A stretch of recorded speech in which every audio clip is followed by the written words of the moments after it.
Malayo pa lang ay tanaw ko na ang ilang cottages, na nakasilong mismo sa puno ng niyog. Hele-hilera itong nakatayo hindi malayo sa dalampasigan. Binaling ko ang tingin sa kulay asul na dagat. The cold breeze touches my skin. I can taste the salty air and feel it chill my icy face. Hindi ko ramdam ang init ng araw, dahil sa lakas ng hanging umaatake sa balat ko.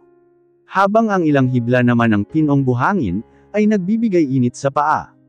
Napatigil ako sa paglalakad, nang mapansin kong lumapit ito sa isa sa mga cottages doon. Gaya ng ilan ay mataas ang yari nito, na may ilang baitang na hagdan bago makapasok. Sumulyap ako sa paligid, hinanap ng mata ang mga kasama. Dito ang cottage mo, he turned his face and looked down at me for a second. Where are the others? Wala sa loob kong tinanong. Nasa cottage na nila, ilang pagitan lang ang layo dito. Sumulyap ito sa mga kasunod na cottages. I slowly nod out mas lalo kong hinigpitan ang hawak sa aking shoulder bag.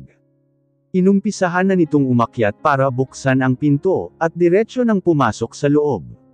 Doon na humataw sa kaba ang puso ko.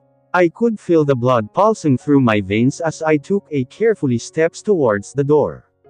If you need anything else, just call the caretaker. He glanced at his wristwatch before he continued. Lunch will be ready at 12.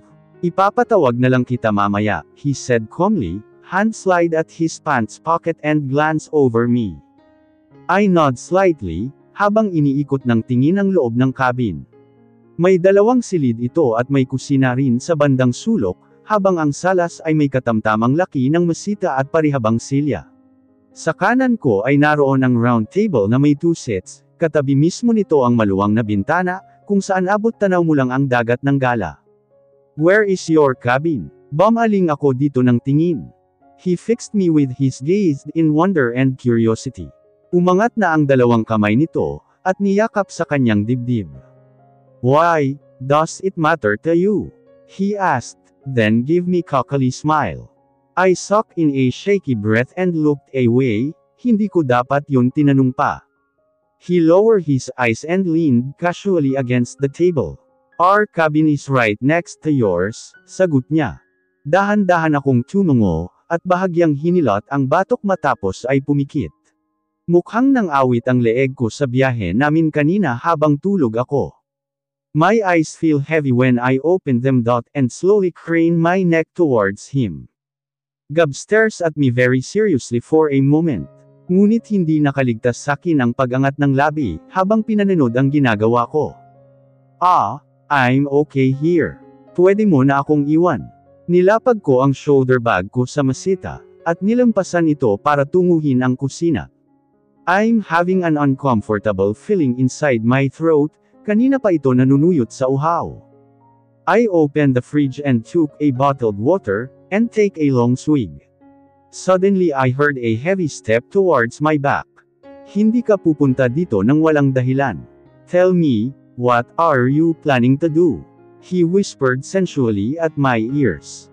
With a single breath, I moved for a quiet distance to face him.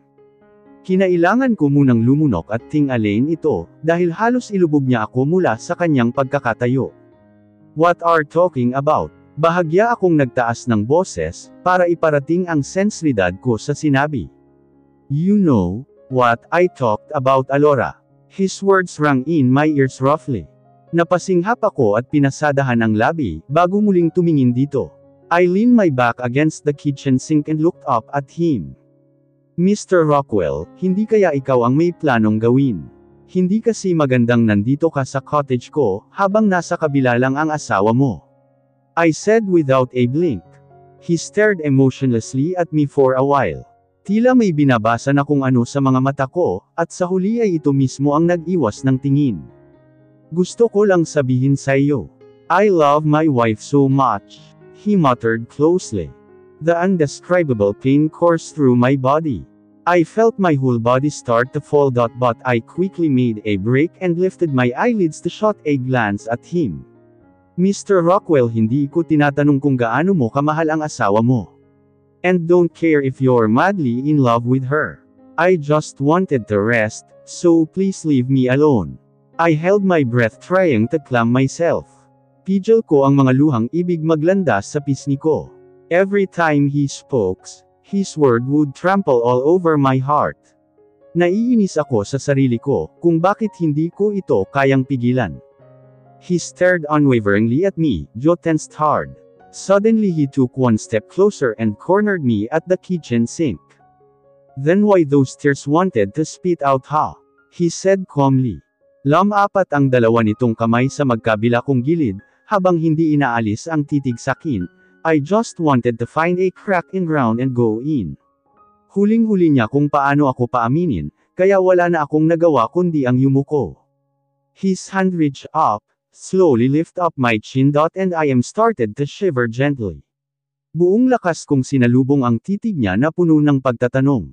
I trapped in a daze, I could feel my heart raced for a moment. Gusto ko mang pigilan ang damdamin ko, ngunit unti-unti itong kumikawala. William, my lips said. I couldn't recognize my voice anymore. Huli na para pagsisihan ko ang nagawa, dahil kumunat na ang noo nito. Mabilis naman nag-iwas ang mata ko at nag-iwas ng tingin. You called me what? He asked seriously, and never left my eyes. I'm sorry. I was just tired. Usal ko bago magbaba ng tingin. He abruptly grabbed my arm and watched me in disbelief. William, I heard you call me that name. Kunot noo pa rin ito. Habang nararamdaman kong mas lalong humihigpit ang kamay niya sa braso ko. I chuckled slightly, and shakes my head. Gusto ko nang magpahinga, pakisara na lang yung pinto paglabas mo. Marahas kong hinela ang braso ko dito, na malaya naman niyang binigay. Walang lingon na rin akong pumasok sa isa sa mga silid doon, at mabilis na kinandado ang pinto. I leaned my back against the closed door with my tremble knees. Tagaktak din ang pawis ko sa noo, at halos habol ang paghinga dahil sa mabilis na tibok ng aking puso. Muntik ka na Alora. Iyon na sana ang pagkakataon ko para sabihin sa kaniyang ako ang asawa niya, ngunit natakot ako. Hindi ko alam kung ano ang magiging reaksyon niya kung sakaling aminin ko ang lahat. Natatakot ako na baka makaapekto ito sa utak niya, pag pinilit kong ipaalala sa kanya ang lahat. Pwedeng mawala bigla ang alaala nito at hindi maibalik pa. Hindi rin mawaglit sa isip ko kung nakapagpa-check up na ba ito, mula nang maksident siya. Does he know that he have an amnesia? Hindi kaya sinasadya nilang wag nang ipakilala kay Gab ang dating siya. Kung ganun nga, marahil ay gin o story nitong makalimot na siya ng tuluyan, at hindi gusto pang balikan ang nakaraan. No, hindi pwedeng mangyari iyon. Babawiin ko ang para sakin. Hindi ako makapapayag na kunin nila sakin ang asawa ko, lalo na ang alaala na meron kami. Sumapit ang takdang oras ng tanghalian. Suot ang black short at plain white t-shirt, ay bumaba na ako para tunguhin ang public cottages, kung saan tanaw ko na ang grupo nila Alessandra. Alora, finally you're here, papasundo na sana kita kay Gab, akala namin natutulog ka pa. Ani Alessandra sakin. I took a quick glance at her. She wore a white bolero with a black swimsuit underneath. Her figure sat well with her wasp-waisted and wafer-thin body. Her legs are long and sexy that filed to perfection. I deeply regret for wearing such an offbeat dress. Sana pala ay nagbikini na lang ako. Sumulyap ako kay Gab na katabi ni Mark, halatang seryoso ang pinag-uusapan ng dalawa mula sa malayo. Pasensya na, hindi talaga maganda ang pakiramdam ko. I slowly said and tried to paint a smile. Nako, ang mabuti pa iligo mo na yan sa beach para hindi magtuloy, si Deborah. True, saka ang daming boys dun Turo naman ni Ximena sa beach. Sinundan ko nga ng tingin ang sinasabi nito bago tipid ng umiti. Girls, ang mabuti pa kumain muna tayo, mamaya na yang boys. Boys na yan, pidgel dito ni Alessandra. Hindi na rin nagsalita ang mga ito, at itinuon na ang pansin sa pagkain na kakaserve lang ng waiter sa amin. Wait, tatawagan ko lang yung dalawa, para sabay-sabay na tayong kumain, ani Deborah na tinungo ang pwestong ng mga ito sa ilalim ng puno. Sinundan ko ito ng tingin. Gab turned his face at my direction. He's now wearing his sunglasses and an open polo shirt with white sandal shirt underneath. Bumagay din dito ang suot na black short sa suot niyang black low-cut shoe. Di ba may asawa ka na? Fairy asked, then she stared at me with her slightly arched brows. Yeah, I replied. So where is he? She asked again. Sinuri nito ng tingin ang kabuoan ko bago tumango. Muli kong tinapunan ng tingin si Gab, na ngayon ay palapit na sa amin. He was on a long trip. I utterly said. Trip. Ulit niya. Oo, nasa ibang bansa. Hanggang ngayon hindi pa din namin nami-meet yung husband ni Alora. Alessandra interrupted, pinaglagay ako nito ng pagkain sa aking pinggan bago ngumiti. Really? So OFW pala ang asawa mo? She surveyed me with close scrutiny. Yeah, parang ganun na nga. I quickly said. Binaba ko na ang mata sa pagkain, dahil sa presensya nila Gab. Mahal, let's eat, Alessandra told to him. I fixed my eyes on the food, kahit pa alam kong nasa harapan ko lamang ito. Hindi rin ako nakisali sa binuksan nilang usapan. I casually tossed my food and listened without interest. The lunch wasn't complete without the alcohol. Medyo nagtagal pa ang kwentuhan ng mga ito, na dahil sa alak.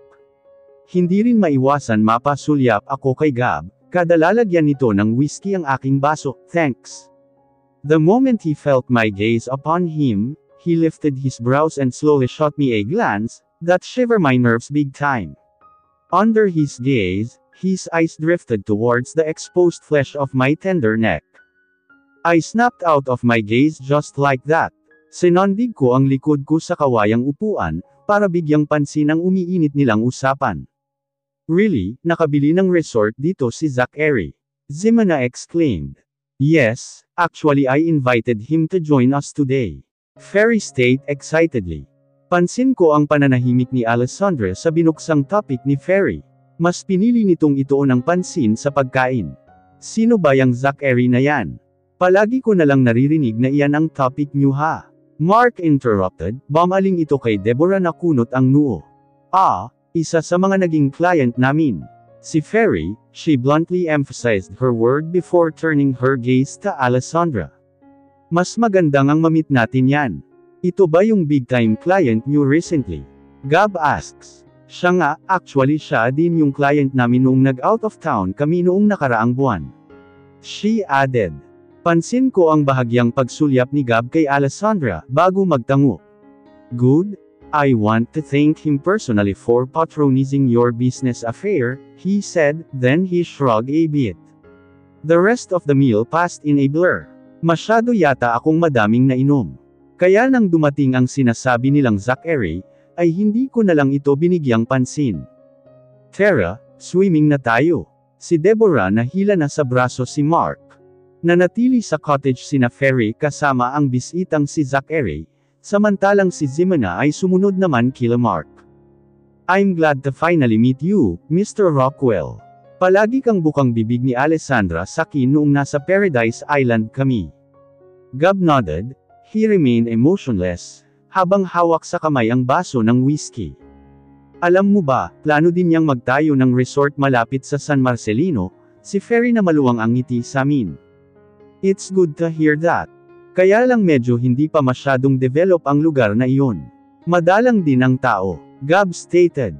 He leaned his back against the chair, and proudly stretched his arm out and put his hand over Alessandra's shoulder. Sinulyapan ko si Zachary na pinanood ang ginawa ni Gab sa asawa. His jaw clenched slightly and looked away. Gusto kong magpasalamat sa iyo. Mukhang suki ka na nitong asawa ko. Gable said casually and smiled a bit. Yeah, no problem, sagot nito bago ininom ang alak sa baso. Muling nagbaba ang tingin ni Gab kay Alessandra, na tila naputulan na ng dila at hindi ngayon makapagsalita. Let's go, swimming na tayo. Fairy wrapped her arms around his big torso, and pouted her lips sweetly. Agad naman nagpaunlak ang huli at bumaling kila Gab. Paano see you around? Thanks for the drink. Next time sagot ko ang inumin natin, Zachary said and averted his gaze to Alessandra. Thanks for inviting me. Doon ito nagtaas ng tingin kay Zachary. Our pleasure, Mr. Enriquez, she softly said, then she smiled. Alessandra, sunod ka ha. Si Ferry ulit na maluwang ang ngiti nang iniwan kami. Wala na ang dalawa, ngunit wala pa rin nagsasalita sa pagitan ni Gab at Alessandra. I bit down my lip. Gusto kong tumayo para sana bigyan sila ng moment na makapag-usap, ngunit matindi talaga ang nararamdaman kong hilo. Alam mo ba ang plano niyang magtayo ng resort sa San Marcelino? Gab finally speak up. No, ngayon ko lang nalaman iyon kay Ferry, Alessandra quickly said. He's handsome, didn't you find him attractive? He lowered his eyelids to look at her. What? Of course not. Alessandra chucklingly said. Sumulyap sakin si Gab, matapos ay nagsalin ng kanyang alak sa baso bago salinan ang sakin. He likes you, aniya sa mababang boses. Alessandra's eyes go wide, puno ng emosyon itong bumaling sa asawa. No, he wasn't, we're just friends. Her lips quivered, mukhang nagbabadyang pamatak ang mga luha sa mata. Nakita ko kung paano ito kinabig ni Gab. At tuluyang iyakap sa kanyang malapad na dibdib. Alessandra buried her face on his broad chest sweetly. I slowly blinked my eyes, kagaya ng kirot na dahan-dahan akong hinihiwa ng pino. Mabilis akong nagbaba ng tingin, at binalingan ang baso ng whiskey para sidin ng inom. Join them, he said in a hushed voice and dips his head to kiss her on the lips. Because of my deep love for him, he could easily hurt my vulnerable feelings, like what he did right now. It was a quick kiss, pero hindi nito kayang ibsan ang kirot na bumangon sa puso ko. Hindi ka ba galit? Alessandra whispered in a soft voice. Of course not, just spend your rest day with your friends.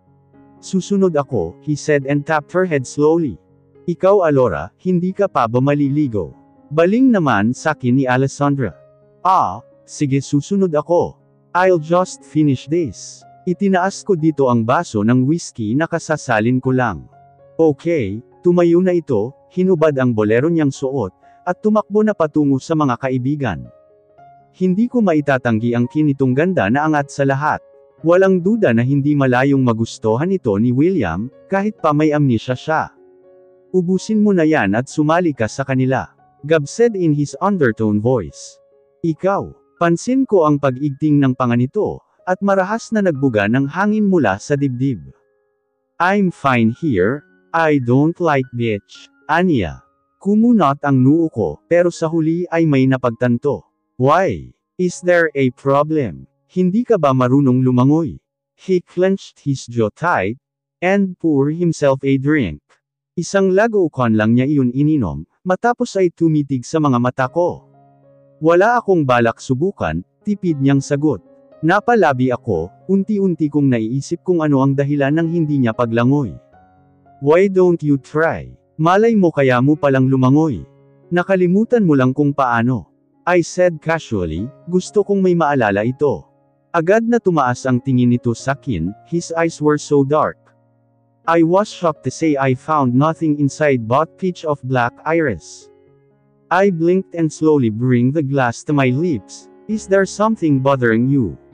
I asked with a hint of concern. Gusto kong magmula sa kanya mismo na may dinaramdam siya, at sabihing may amnesia siya ngunit hindi niya ginawa. No, I'm fine, pag-iling niya sa huli. Hindi ko na pinilit pa ang sarili, dahil baka mabigla ko ito at maging dahilan iyon ng pagsakit ng kanyang ulo. Tama nga ako, hindi na nila pinilit na ipaalala kay Gab ang nakaraan niya. His eyes stared back at me for a longer moment.